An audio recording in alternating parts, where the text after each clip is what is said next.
Sin mayores preámbulos, vamos a arrancar con la primera entrevista a Andrés Irigoyen, presidente de la Unión Industrial del Chaco. Andrés, ¿cómo te va? Buen día, ¿cómo andás? ¿Qué tal, Daniel? Buen día. Todo para ustedes en el estudio y para toda la audiencia. Andrés, ¿cómo ves todos estos movimientos económicos, fruto de la política, y especialmente aquellos que están vinculados, obviamente, a la designación del nuevo ministro, pero también las primeras medidas que se dieron a conocer? Bueno, a ver, mi análisis es que esto básicamente es producto de una crisis política que no fue conducida, no se pudo, no se quiso, o el nombre que quiera, que luego se transformó en una crisis económica y que si no había alguna conducción de esa crisis se podría transformar en una crisis social.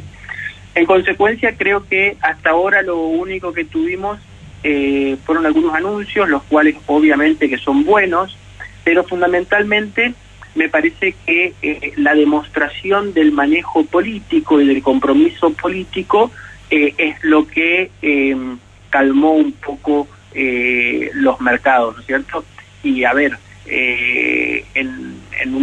desde la que se anunció que iba a haber unificación de ministerios, que el nuevo ministro iba a ser Sergio Massa, que había algún tipo de acuerdos entre el mismo gobierno, entre los mismos partidos que forman el gobierno nacional, hubieron algunas señales contundentes, fundamentalmente de baja del dólar, de baja del índice de riesgo país de la Argentina, de suba de los títulos argentinos en los mercados externos. O sea, hubieron señales que no son respuesta a señales económicas, porque medidas económicas todavía ni siquiera estaban anunciadas. Uh-huh. En consecuencia, refuerza mi posición o mi visión de que estábamos enfrente de una crisis, fundamentalmente una crisis política, o al menos de origen político, que luego se traduce en crisis, en algunos desequilibrios económicos. Y yendo particularmente a las medidas anunciadas, la verdad que me parecen buenas. A ver, básicamente la primer cuestión que me parece buena es que se respete lo que nos hemos comprometido, ¿no es cierto? El hecho de que la primera medida sea respetar, o al menos tratar de hacerlo, el déficit fiscal del 2,5%, que no va a ser fácil, ¿sí? Me parece algo bueno, por lo que significa en términos de mantener la palabra, ¿no es cierto? Independientemente de lo que puede significar también en términos económicos, que obviamente no es menor. El hecho del congelamiento de la planta del Estado y de las empresas descentralizadas también es una buena medida. O sea, hay cuestiones que son muy reclamadas por la sociedad, que son muy básicas. Un tema no menor y muy, muy importante, y tal vez tan importante como los otros, lo que tiene que ver que se dejen de financiar con emisión, ¿no es cierto? O sea, y que a partir de, me parece haber leído estos días que el ministro anunció que a partir del lunes iba a empezar a devolver fondos al Tesoro Nacional, al Banco Central, ¿no es cierto?, para que no se financien más con emisión. O sea, eso es fundamental y tiene que ver con un entendimiento de más o menos por dónde viene el problema, ¿no es cierto? O sea, hay cuestiones que son básicas. La emisión es algo que debe ser controlado. No podemos seguir con los indicadores de emisión que estamos teniendo, y obviamente y paralelamente a esto hay que tener otras medidas para incentivar la producción, incentivar nuestras exportaciones, para retomar un sendero que teníamos y que veníamos de crecimiento, de generación de valor agregado, de generación de puestos de trabajo. Andrés Irigoyen es el presidente de la Unión Industrial del Chaco. Andrés, todo muy bien, tu descripción fue lineal, fue perfecta, fue buenísima, pero el tipo que me escucha del otro lado me va a decir todo muy lindo, pero acá los precios no bajaron, porque hace 10 días bajó el dólar, hace 10 días estamos con un dólar de 50 pesos más barato de lo que fue, estamos un dólar que no supera los 300 pesos, vemos toda la estabilidad política que tanto se reclamaba, la tenemos, se puede observar eso en los últimos días, pero los precios no bajan ninguno. Es cierto y creo que ese es un desafío, Daniel. A ver, normalmente en este tipo de situaciones y en estos procesos, la gente tiene dos conductas, ¿no es cierto?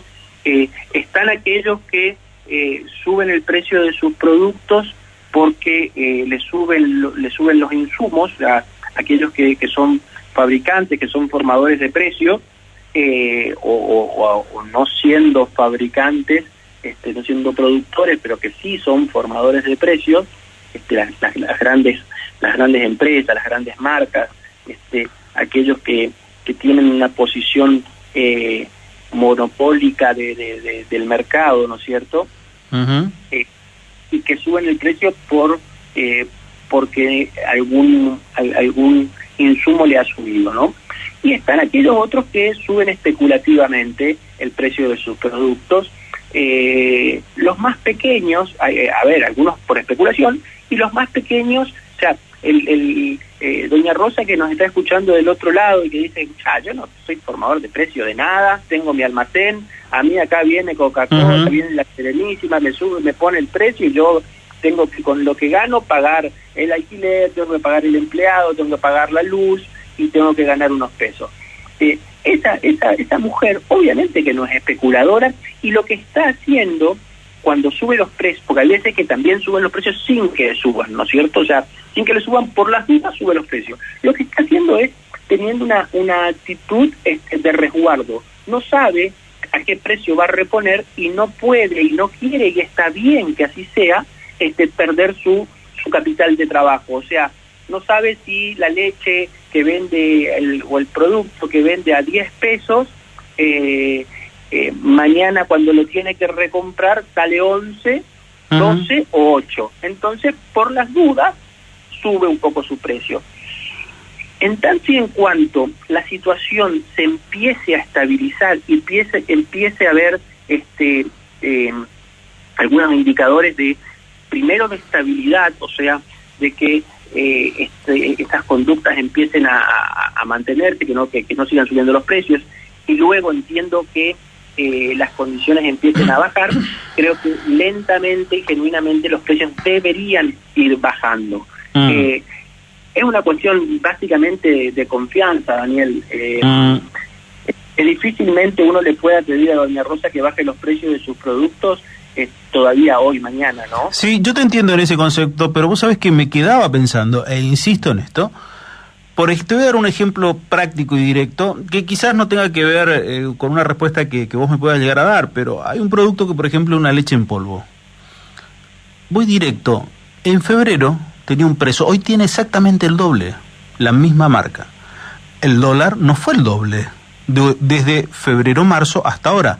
Aumentó en la variable, en el blue, un 50%, o quizás ponerle un poquito más, porque estaba en 200, llegó a 300, si querés un poco más, que se estire un poco más. Siempre nos dicen las variables internacionales. Bueno, ¿qué otra variable internacional puede haber para un consumidor final? Que en realidad un elemento básico, como es una leche en polvo, que no hablo de las más caras, estoy hablando de las más económicas, tuvo un incremento del 100%. ¿Cómo se digiere eso? No, a ver, ahí claramente tuvo que haber habido, porque no hay fundamentos económicos como para sostener ese aumento que vos estás planteando, ¿no es cierto? O sea, no hay nada que yo te pueda decir que pueda justificar ese incremental de precio que estás manifestando y que obviamente que te lo tomo como válido. Sí hay en algunas cuestiones, hay algunas cosas que han subido más que lo que subió el dólar, por ejemplo.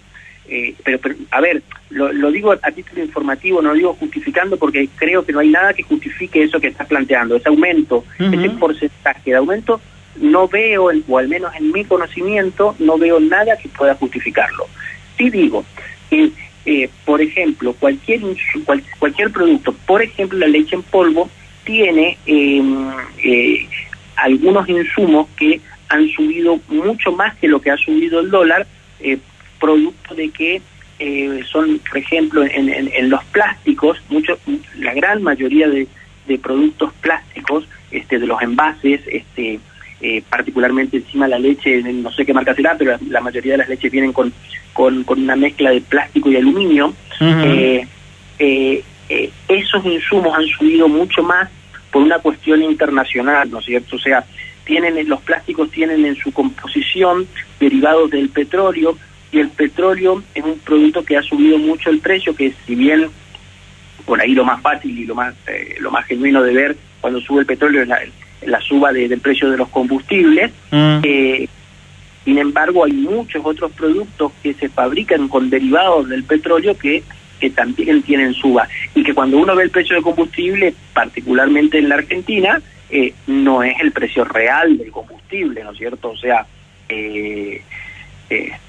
así que, a ver, creo que parte de esa suba que están manifestando debe tener que ver con algo real y concreto de suba de insumos, del costo de los productos, y otro, sin ninguna duda, tiene que ver con una cuestión especulativa y con una cuestión de que como igual venden, suben los precios, porque igual lo venden, ¿sí? Y ese es uno de los principales problemas que suceden en los procesos inflacionarios. Se pierde lo que se llama el valor de referencia. Entonces, doña Rosa, o Daniel, cuando va al supermercado o va al almacén y le dicen que la leche vale el doble, no sabe si ese precio del doble está bien o está mal, si es caro o si es barato. Entonces se pierde el valor de referencia y en consecuencia uno deja de tomar decisiones, porque no puede, porque no tiene los instrumentos para hacerlo, de tomar decisiones de compras inteligentes. Lo bueno sería que se deje de comprar esa leche que ha subido el precio, y que producto de que la gente no le compra, el fabricante tenga que bajar el precio de su producto. Uh-huh. ¿Cómo viene la cuestión tarifaria? Porque la cuestión energética, estamos a las puertas de un incremento de tarifa energética. Ahí vamos a tener nuevamente un incremento en todos los precios. Sí, la verdad que eso es algo que todavía no está, o al menos en mi conocimiento no está lo suficientemente claro. En términos conceptuales, que el subsidio o que la tarifa subsidiada sea realmente para los que más necesitan, conceptualmente a mí me parece bien. Creo que hay mucha gente que no necesita, que gane lo suficiente como para no tener un subsidio del Estado y en consecuencia de toda la sociedad, pero temo de que el golpe sea muy fuerte para muchas personas, incluso para personas que sí lo necesitan. Claro, pero a ver, el golpe fuerte puede ser directamente manejable, el de uno en su vivienda. Supongamos mi vivienda acá en la cual yo vivo, somos 5, perfecto, yo puedo intentar no utilizar un elemento, no utilizar otro elemento. Mi pregunta va dirigido a decir, está bien, yo puedo intentar restringir mi consumo y bajar mi nivel de consumo para que no sea tanto el impacto, pero ¿cómo voy a ver ese impacto en el resto de la economía? Digo, porque acá nosotros tenemos, por lo que toda la producción, la cadena de productiva es con energía eléctrica, o también hay otros sectores que tienen con producción a gas, listo, perfecto, pero las tarifas van a aumentar todas. Digo, ¿eso no va a traslucirse nuevamente en más inflación, en un movimiento nuevamente de precios? Sí, seguramente en algunos productos se va a traducir en un aumento de precios, Daniel. Y en ese caso habría que ver. Nosotros no tenemos todavía la información.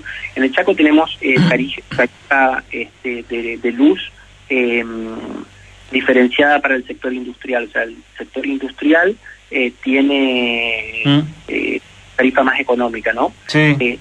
Como todavía la reglamentación nacional no es lo suficientemente clara, estamos esperando un poco que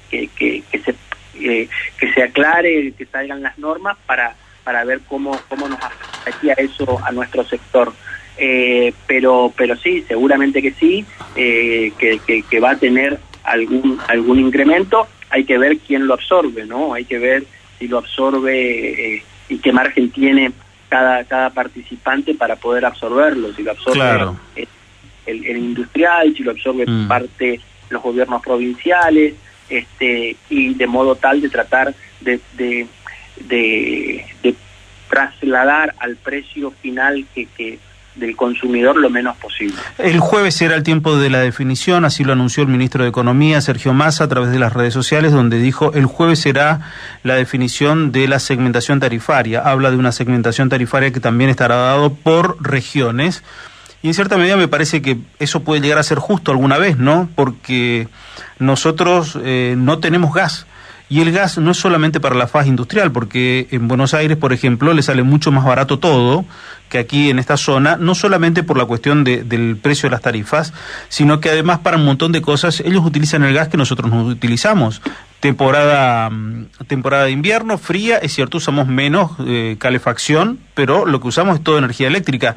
Ellos tienen el gas para eso y para otro tipo de consumo que nosotros no tenemos. Esperemos que esto se concrete y esperemos los anuncios del jueves de la semana que viene. Andrés, te mando un abrazo y te agradezco mucho estos minutos, muy amable con nosotros como siempre, ¿eh? Muchas gracias, Daniel. Nuevamente un saludo para todos ustedes en el estudio y para toda la audiencia. Gracias. Andrés Irigoyen, el titular de la Unión Industrial del Chaco, en contacto con nosotros.